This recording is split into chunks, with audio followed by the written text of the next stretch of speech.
É assim que você compra o seu tempo de volta. Dan Martell é um empreendedor que escreveu um dos livros mais maravilhosos que eu já li sobre gestão de tempo, chamado Buy Back Your Time, ou numa tradução livre, Compre o seu tempo de volta. Um livro que lamentavelmente não tem tradução para português, e é por isso que no vídeo de hoje eu vou te explicar, com base nos princípios desse livro, como é que você faz para comprar o seu tempo de volta. Passo número 1.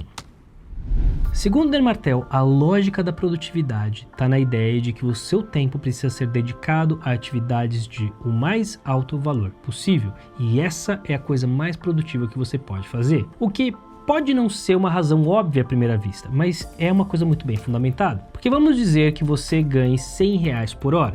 Se você dedica o seu tempo a uma atividade que você poderia contratar alguém por R$50 por hora para fazer, o que na prática você está fazendo é destruindo o valor, porque você recebe R$100, mas você está fazendo uma atividade que poderia ser feita por 50, então essa diferença está sendo destruída. E não só você está destruindo o valor em função do custo daquela atividade, mas também você provavelmente é menos eficiente em fazer aquilo do que uma pessoa que é especializada e faz isso o tempo inteiro.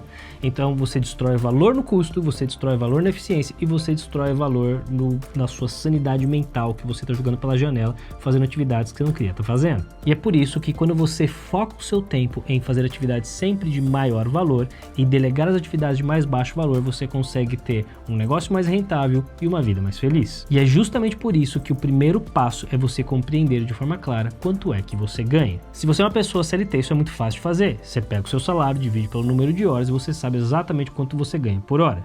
Se você é um empresário, o quanto você ganha não é o quanto você fatura e também não é o quanto você lucra, é o seu salário de fato.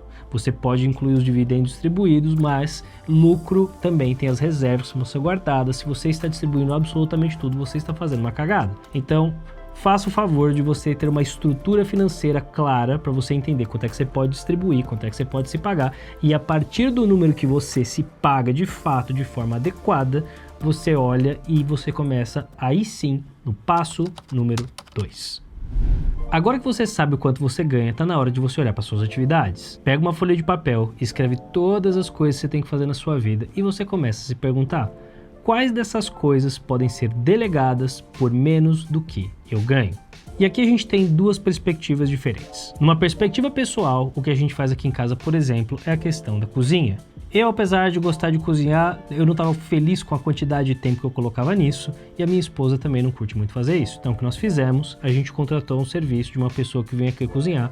Ela passa aqui uma manhã, cozinha pra gente a semana inteira, e a gente tem um monte de comidas gostosas e maravilhosas, que é muito mais barato do que pedir um iFood. No custo-benefício das coisas, a gente gasta um pouco mais do que se a gente fosse fazer sozinho, mas a gente acaba compensando isso em evitar sair, evitar pedir comida, e ainda assim consegue ter uma comida super legal, diferente aqui em casa, e é uma coisa que a gente gosta muito de fazer. Então, nessa conta do meu tempo da minha esposa e quanto que a gente ganha, não fazia sentido a gente gastar nossa energia e sanidade com comida, e esse foi um tipo de delegação que pra gente funcionou maravilhosamente bem.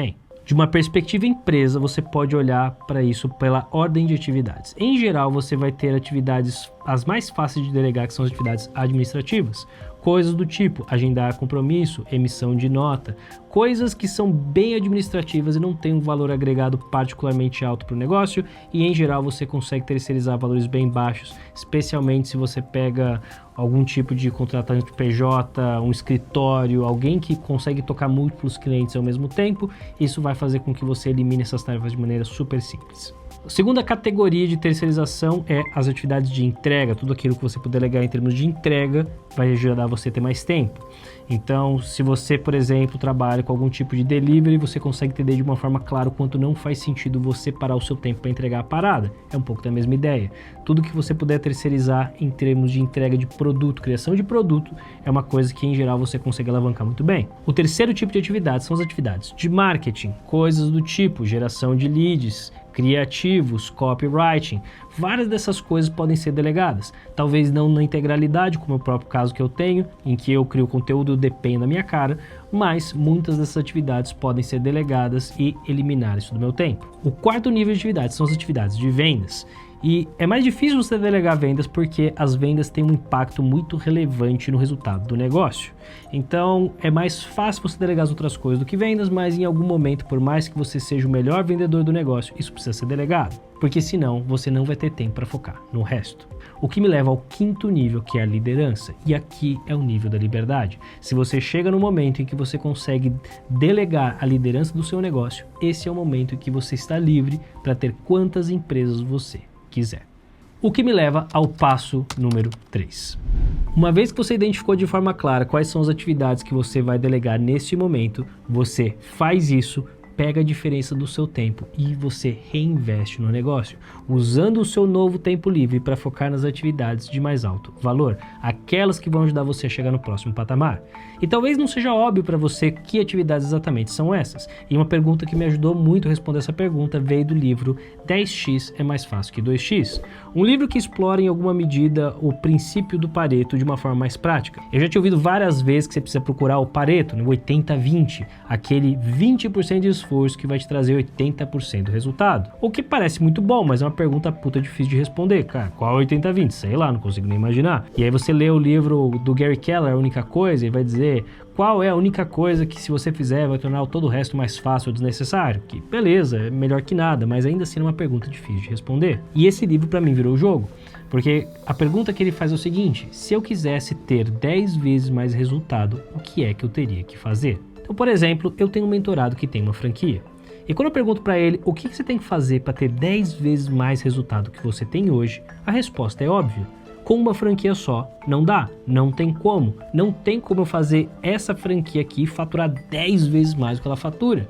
Porque o marketing está na mão do franqueador e o ponto é aquele ali. E por mais que ele tenha alguma melhoria incremental, não chega em 10 vezes. Se ele quer ter 10 vezes o resultado que ele tem hoje, ele precisa ter 10 franquias. É por isso que a prioridade de quem tem uma franquia, se você quer ter mais escala e mais dinheiro, não é deixar a operação hiper mega blaster incrível, e sim fazer aquele negócio funcionar redondo sem você, para que você possa ter múltiplas franquias. E uma vez que você faça isso, aí sim você vai ter dinheiro. Porque organização dá ROI. Se você não se organizar, você não vai ter tanto retorno quanto você pode ter. E se você quer saber por que você não consegue se organizar direito, você já tentou de tudo e não rolou, dá uma olhada nesse vídeo aqui, que eu vou te contar por quê.